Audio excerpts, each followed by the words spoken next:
జై శ్రీమన్నారాయణ. మీ శ్రీవారదాసు.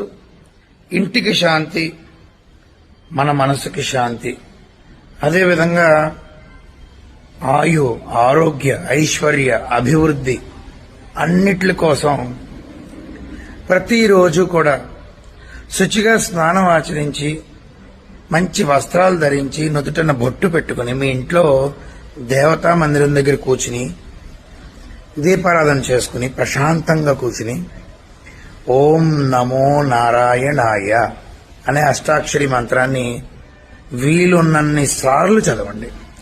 11 సార్లు, 27 సార్లు, 108 సార్లు, 1000, సహస్రం అంటే అనంతం, ఇలా మీకు కుదిరినన్ని సార్లు చదవండి. ఫస్ట్ క్వశ్చన్, ఉపదేశం లేకుండా చదవచ్చా అండి? ఇవి కామెంట్లు ఇప్పుడు వస్తాయి. తప్పకుండా చదవచ్చు. ఎందుకు చెప్తున్నానో తెలుసా? ఉపదేశం ఉండి చదివిన వాళ్ళు ఓకే, చాలా సంతోషం. ఉపదేశం లేకపోయినా చదవచ్చు. ఎందుకంటే ఇది దైవనామస్మరణ కలియుగం. కలియుగంలో దైవనామస్మరణే మనకి మోక్షం.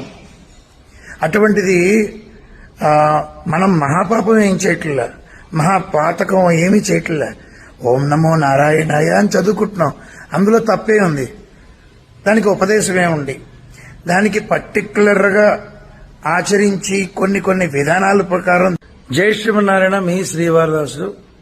ఇంటికి శాంతి, మన మనసుకి శాంతి, అదేవిధంగా ఆయు, ఆరోగ్య, ఐశ్వర్య, అభివృద్ధి అన్నిటి కోసం ప్రతిరోజు కూడా శుచిగా స్నానం ఆచరించి మంచి వస్త్రాలు ధరించి నుదుటన బొట్టు పెట్టుకుని మీ ఇంట్లో దేవతా మందిరం దగ్గర కూర్చుని